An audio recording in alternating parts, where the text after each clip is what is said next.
Chapter 13, Confession. She came to his workspace. Not the blocks this time, not the corridor outside his door, not a step or a wall or any of the in-between spaces they'd found each other in over the course of the investigation. She came to his workspace and knocked, actually knocked, which nothing in Turing had done before, everything else simply arriving or opening or presenting itself, and waited for him to open the door. He opened it. She came in and looked at the room. The desk, the display wall, the window with the 3 identical trees. She looked at the trees for a moment the way she'd looked at them the first time he'd found her here, with the genuine attention she gave everything. "They're exactly the same," she said. "Exactly," he agreed. "Someone decided that was better," she turned from the window, "than if they were different." "Someone decided it was tidier," he said. She sat in the chair across the desk, the chair that had held Sierra's prepared quality and Pole's rationed names, and the weight of every conversation this investigation had required. She sat in it with her coat and her pulled-back hair and her hands in her lap, and looked at him with the direct eyes. "You've been to the blocks," she said, "talking to people." "Yes. Marin. Yes. Petra Sebe. Yes." She nodded once to herself as much as to him. "Then you know most of it." "I know most of it," he said. "I want to hear the rest from you." She looked at him for a moment, then she said, "All right."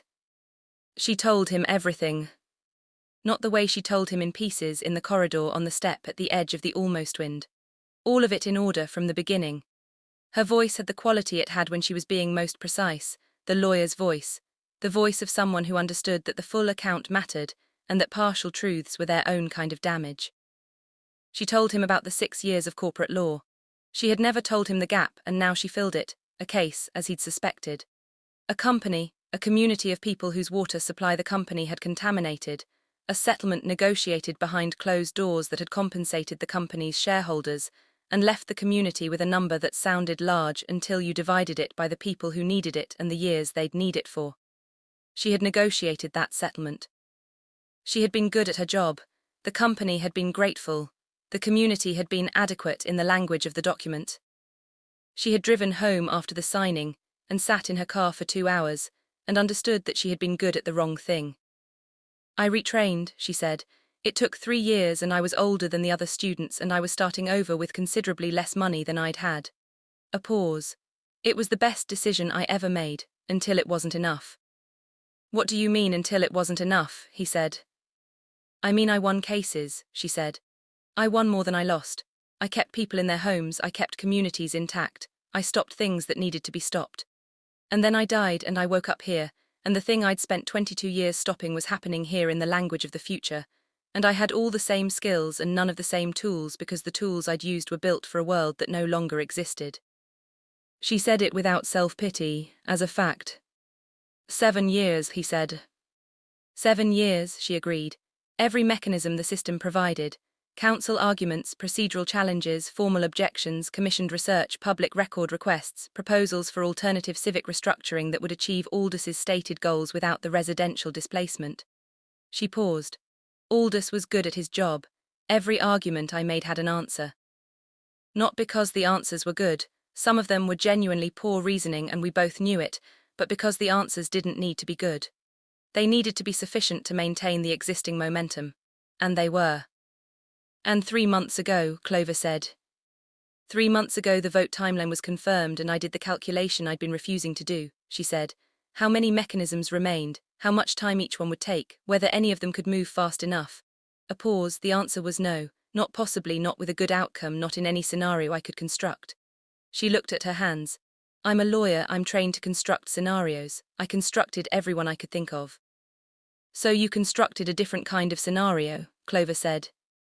"I identified the problem," she said, "the specific problem. The vote would pass because Aldous had the numbers and he had the numbers because he was Aldous, consistent, authoritative, certain. The other councillors had been agreeing with him for decades out of institutional momentum. Without him the momentum would stop. The vote would be reviewed. Some of them would start asking the questions he'd trained them out of asking." She paused. "I believed that, I still believe it."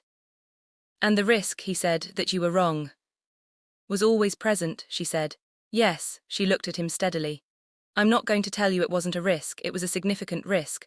40,000 people's lives against my assessment of a political situation. A pause. I made the calculation, I stand by it, and I understand completely that you may not. He looked at her.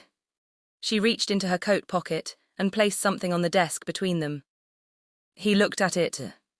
It was small and flat, and appeared to be a data storage unit of some kind, old design, the kind of thing that predated several of the infrastructure generations he'd learned about. The kind of thing that might have sat on a shelf between two objects that were now slightly too far apart. That's what you took, he said. From his shelf, she said, yes. What's on it? Everything, she said. His full record on the policy, not the official version, the working version. The internal communications, the actual reasoning, the parts that didn't make it into the clean language of the final document. She paused, including the sections about the workforce extraction projections, what the facility 40 kilometers away was actually designed to produce, and for whom and at what human cost. He looked at the unit. It's worse than Appendix C, she said quietly. He looked at it for a long moment. Then he reached out and picked it up and put it in his jacket pocket with the other two pieces of evidence that the official investigation would never see. She watched him do it. You've been building something, she said, the true report. Yes. Vane told you the system couldn't act on it. Yes. And you're writing it anyway. Yes, he said, someone should know what happened here, all of it in order from the beginning, not the official version. He looked at her. You told me everything, in full, in order, I'm going to do the same. She was quiet for a moment. For whom, she said, who reads it? I don't know yet, he said, but things written down have a way of surviving, even in cities that would prefer they didn't. He thought of Vex, of the walls covered in small, precise handwriting, especially in cities that would prefer they didn't. She held his gaze. Something in her face that he recognized, the thing adjacent to relief that he'd seen when he refused the bribe. Then she said, what would you have done? He looked at her. If it had been your city, she said, your people behind that wall, if you'd been there for 7 years watching every legitimate channel close, if you'd read Appendix C and known what was behind it and known the vote was 3 weeks away and known you were out of options. She looked at him with the complete attention she gave everything. What would you have done? He sat with the question. He sat with it, the way he sat with all the questions in this investigation that didn't have clean answers, without rushing towards something manageable, without reaching for the professional distance that would have made it easier. He thought about the world he'd come from, the hellhole of it, the things he'd seen done to people who had no mechanism for stopping them. He thought about the crime that had put him in the box, the specifics of it, the thing he'd done, the person he'd done it to, the reason.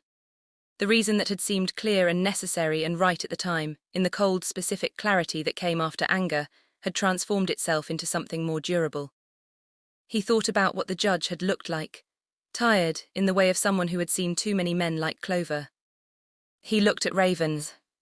I think, he said slowly, that I would have done something. I don't know if it would have been this. I don't know if I would have had the precision of it, the certainty. He paused, but something. She nodded. That's not an endorsement, he said.